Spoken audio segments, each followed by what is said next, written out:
Favourite serials இனி டிவிக்கு முன்பே சன் நெக்ஸ்ட் ஆப்ல ஜாலியா எல்லாருக்கும் முன்னாடியே பாருங்க. இப்பவே சன் நெக்ஸ்ட் ஆப்பை டவுன்லோட் பண்ணி சப்ஸ்கிரைப் பண்ணுங்க. என்னண்ணா? மாமா உள்ள வாங்க.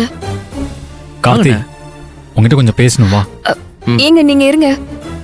மாமா நீங்க உள்ள வந்து உங்க தம்பி கூட பேசுங்க. நான் வேணா வெளியே போறேன். கார்த்தி நான் உன்னதான் கூப்பிட்டேன், நீ வா, நான் வெளியில வெயிட் பண்றேன். என்னண்ணா? அண்ணா சத்யா நீ இரு.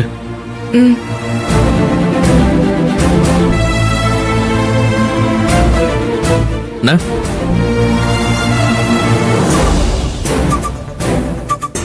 சொல்லுங்கண்ணா. கார்த்தி உங்ககிட்ட ஒரு முக்கியமான விஷயம் சொல்லணும், அதுக்காக தான் கூப்பிட்டேன். என்ன விஷயம் சொல்லுங்கண்ணா. கார்த்தி இப்ப நம்ம குடும்பத்தோட நிலைமை நான் சொல்லிதான் உனக்கு தெரியணும்னு அவசியம் இல்லை. உனக்கே எல்லாம் நல்லா தெரியும். நான் இப்ப சஸ்பெண்ட் ஆயிருக்கேன், எனக்கு சம்பளம் வராது. ஆதரியோட இந்த வாட்டர் கேன் கடை வியாபாரத்தை வச்சு நம்ம குடும்பத்தை நடத்த முடியாது. ஆனா வீட்டு வாடகை கொடுத்தாகணும். சுப்புலட்சுமிக்கு அடிச்சு பிடிச்ச ஆதரி கிட்ட வாடகை கேட்க மாட்டாங்கன்னாலும் நம்ம டைமுக்கு வாடகை கொடுக்கறதான மரியாதையா இருக்கும். அது மட்டும் இல்லாம மளிகை செலவுல ஆரம்பிச்சு மொபைல் ரீசார்ஜ் செலவு வரைக்கும் ஏகப்பட்ட செலவுங்க இருக்கு. இந்த செலவெல்லாம் இந்த மாசம் நீ தான் பாத்துக்கணும்.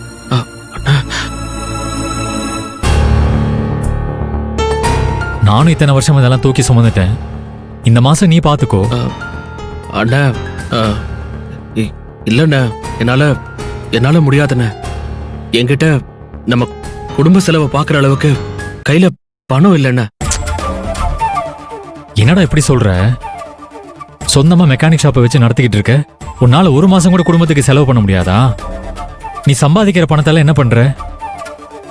இல்லண்ணா, உனக்கே தெரியும், கொஞ்ச நாளா வீட்டுல நடந்துட்டு இருக்கிற பிரச்சனையால நான் சரியாவே கடையை திறக்கல. அதனால வேலை எதுவும் பெருசா வரல, வருமானமும் இல்லைண்ணா. என்னடா, நான் உன்னதான் நம்பிட்டு இருந்தேன். நீ இப்படி கை விரிச்சா என்ன அர்த்தம்? நான் என்னென்ன பண்ணுவேன்? சரி, குடும்ப செலவை சமாளிக்கிறதுக்கு என்ன பண்றதுன்னு ஆதரிட்ட கேட்கிறேன். நீ அதை விடு.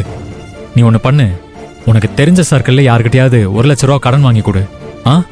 நான் வேலையில ஜாயின் பண்ணது திருப்பி கொடுத்துட்றேன். அண்ணா என்னண்ணா சொல்ற? 1 லட்சம் ரூபாயா?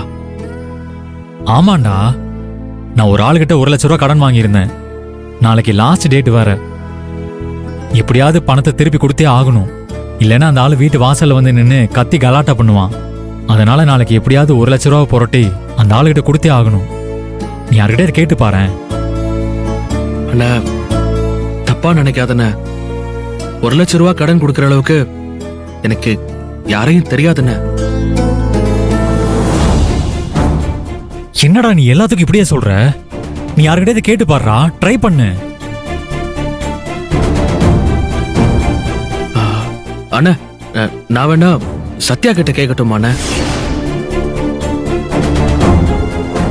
என்ன சொன்ன? இல்லண்ணா, சத்யா கிட்ட வாங்கி தரவான்னு.